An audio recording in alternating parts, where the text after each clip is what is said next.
Hey everybody, this is Joe Gilder from HomeStudioCorner.com, and today I want to answer a question I got from one of my readers, and here's the question here. It says, Joe, could you tell me how to make the edit screen move to the next screen automatically when the timeline cannot see what's playing anymore? I can move the screen manually to the next segment and have made it move by itself, but I don't know what I did to make it work. Thanks, Tom. Well, Tom, that's a great question, and something that if you didn't know it was possible, you may not even know what you're missing. But here's, in case you're not exactly sure what Tom's talking about, here we are in Pro Tools, and we're zoomed in fairly closely on this session. And we could be doing anything from just listening to maybe listening for spots that need to be edited, or maybe we've got the fader here and we're just doing an automation run, where as the song plays, we're moving the faders up and down. But we want to see a little more clearly what's going on in each section as opposed to just seeing everything like this. We want to see a little more detail. Well, as usually as Pro Tools defaults, it plays like this. You hit play and you'll watch this timeline move, and once it gets to the edge of the screen, let's start over here. It's moving along, everything's good, and now we can't see it anymore.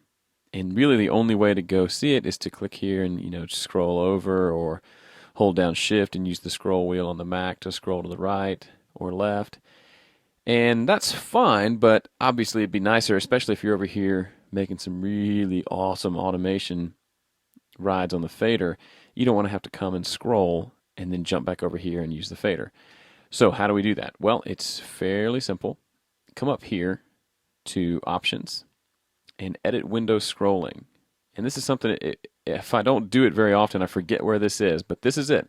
We're in the edit window here, and we're talking about scrolling, so hopefully that will help you remember it.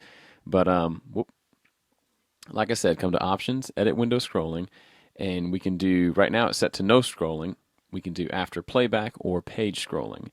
And after playback means it'll do exactly like it just did, except when you stop playback, then it'll jump over to where the playhead is at that point. That's not terribly helpful. But page scrolling, that's what we want. So now, if the marker's here and we hit play, it scrolls along to the edge as normal, and then Pro Tools jumps to the next section. So without ever having to touch this scroll bar again, we can come in and be making all of our changes. And even if we zoom in super close, it'll still do it. So we can make our changes here, and it just keeps following along.